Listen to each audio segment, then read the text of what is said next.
I dag der skal vi gå igennem de bedste Superliga-mål nogensinde. Det her det er en video af DK Content, så tjek meget gerne ham ud. Der er i hvert fald link nede i beskrivelsen. Men der er så 10 mål, som vi skal gå igennem, så lad os bare komme i gang. Og det betyder selvfølgelig lige, at jeg skal have mine høretelefoner i, for så kan vi ikke høre noget.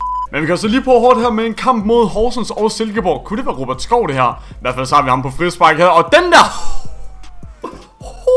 Baby! Det er i hvert fald en kasse for det unge Silkeborg talent. Jeg tænker i hvert fald, det var Robert Skov, der skød den ind, hvilket det i hvert fald også var. Det var som han brød igennem for Silkeborg, det der. Lad os lige se den igen, der er med venstre fod, og den er ikke en chance for Horsens målmanden. Der er bare sindssygt meget power på, så det der venstre fod der ikke også. Kæft mand, han var så vild dengang. Lad os prøve at se her, mål nummer 9. Vi kører så 10 mål igennem her. Kom i hvert fald ind over her. Zuma! Holy moly! Han tonser også bare afsted, men hvis det er det mål nummer 9, ikke også? Hvad fanden kommer vi så ikke til at se resten af tiden? At de så ligger og fuldstændig wrestler med ham her bagefter, det er... Velkommen til FC København, I guess. Jeg vil i hvert fald nærmest sige, at jeg tager hatten af for det der mål, der ikke også? Fordi...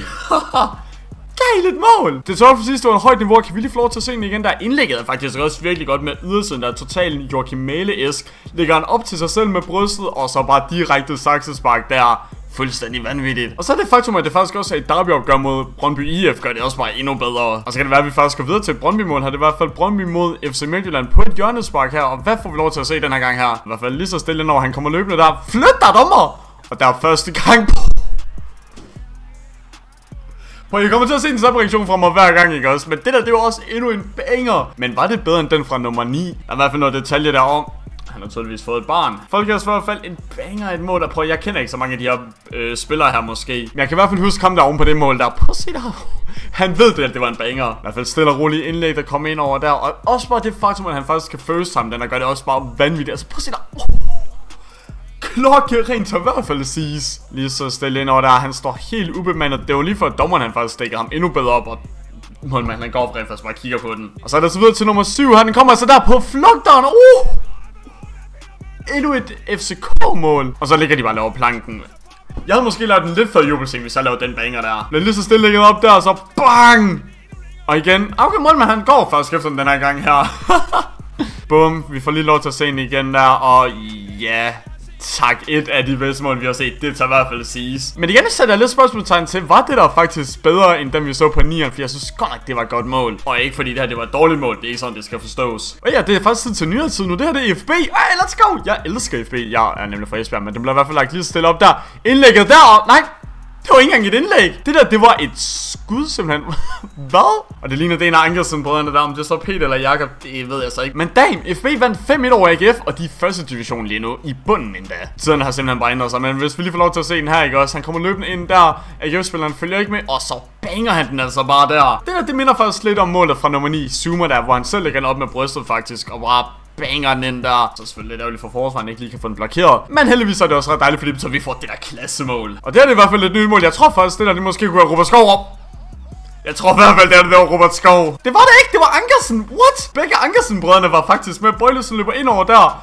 Og så kommer Ankersen altså bare det her med. Og det er så også bare øverste målhjørne, det der. 2 Ankersen-mål lige efter hinanden. Det kan altså også noget. Men jeg tror ikke, vi får et Ankersen-mål her, fordi det er i hvert fald Randers, der bryder igennem her. Jeg ved ikke, hvem ham der han er. Men i hvert fald, så kommer han lige så stille forbi der. Hvad finder han på? Han chipper den faktisk over målmand der. Prøv sammen der. Og en var helt målløs. Prøv at følge ham her, der løber her, som den går ind, ikke også? Okay, vi fik ikke rigtig lov at se det. Men det der mål minder mig om Angel Di Marias mål mod Leicester City, dengang han spillede i Manchester United faktisk. Siger en Randers-spiller, han er lige så god som en United, Real Madrid og PSG-spiller. Ja, det gør jeg basically. Men så er det tid til træerne her, hvor kvaliteten er faktisk virkelig ikke særlig god. Men det er endnu et hjørnespark igen, hvilket er ret interessant. Og det er altså et Brøndby-mål ligner det. Det her det er deres 3. hjørnespark, så tydeligvis har det ikke virket førhen. Lad os prøve at se her, hvad han finder på med indlæg. Er det direkte for hjørnespark måske? Det tror jeg ikke, det er, men han lægger den op der, og jeg ved ikke, hvad der sker. Ham der, han får ikke lov til at bænke den.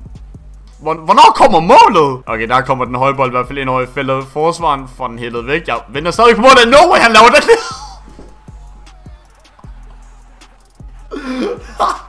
Okay, det der, det var et sygt mål. Træneren, han ved heller ikke, hvad han skal sige til det. Holy moly, mand. Som kommentatoren siger, perfekt mål, vidunderligt mål, flot mål. Jeg kunne ikke have sagt det bedre selv. Faktisk fint, at vi får så langt en optøj til det mål der, fordi det var fandme ventetiden hver. Forsvaren han er væk der, og så laver han den karatespark eller andet. Jeg er målløs. Kan vi lige få lov til at se den der? Helt fantastisk mål. Og det var faktisk sådan, at vi satte os ind i top 3, fordi nu er det altså her ved andet mål. Vi har AGF-linjen, det der får lov til at komme med her. Og er det et saksespark, vi får? Vi får fandt et saksespark. Nordstrand tror jeg, der stod der. Ingen spiller jeg ligefrem kender, men Åbæk her ligger han indover, og han står faktisk også helt ubemandet. Er det en? Det var ikke en Ankersen, der stod der. Var det Ankersen, den vil bare være med. Men bolden kommer lige så stille indover her, og boom. Vi ses. Målmand igen står bare strandet, han må bare acceptere det. Jeg tror faktisk, det var Steffen Andersen. Men der står lige herinde nummer 1, så smid der lige et sub for mere content. Ved hvad, gør det. Både til kanalen her, men selvfølgelig også til DK Content. Jeg takker i hvert fald for ham for at have gjort den her video mulig. Og så spurgte han mig, om vi må optage videoen, men det håber jeg, vi må. Men jeg går ud for, at jeg gjorde det til begge kanaler, og nu er det altså tid til nummer 1. Det er altså Aalborg her på frisparket. De er allerede bagud 2-0. Men lad os se her, hvad nummer 29 han finder på. Forfærdeligt frispark. Men ham han lægger op til en banger i hvert fald. Lad os se her, hvad vi siger. Sikkert mål, det tør siges. Hvis det var starten på en comeback, ikke også? Fuck, en vild start. Ja, Brøndby-træneren der, han ved ikke helt, hvad han skal sige til det, men Wirtz der... Sikke en afslutning. Hvad kan man gøre her? Jeg ved det heller ikke. Kan vi lige få lov til at se den der frisparket var fuldstændig forfærdelig. Han brokker sig også, æver sig, men så kommer den der bare. Og lad os lige se her. Forsvaret når ikke at få blokeret. Han rammer altså også bare den der bold sindssygt rent. Men så er der lige spørgsmålet, hvilket mål der egentlig var bedst. Fordi var etteren bedst? Det synes jeg faktisk ikke. Fordi så vi kigger hernede i kommentarfelterne, ikke? Og så synes de fleste faktisk, det er nummer 9. Zuma nummer 9. Hvordan kan man sætte Zumas mål som nummer 9? Med altid betragtning af det udtryk det bedste mål i Superligaens historie. Altså, jeg er enig. Og tydeligvis så synes folk også bare, det er en useriøs liste. Men jeg synes stadigvæk, han laver det godt DK Content. Altså, det er trods alt en subjektiv liste. Så hvis han synes, ja, Aalborg-målet, det var bedst, så er det fair nok. Men jeg synes for vildt også, at mål nummer 9, det var bedst. Oplægget, hans saksespark, det var perfekt. Jeg synes faktisk, vi bare lige skal se det igen, bare lige for at nyde det. Fordi prøv at se det her, han ligger op med bryster op.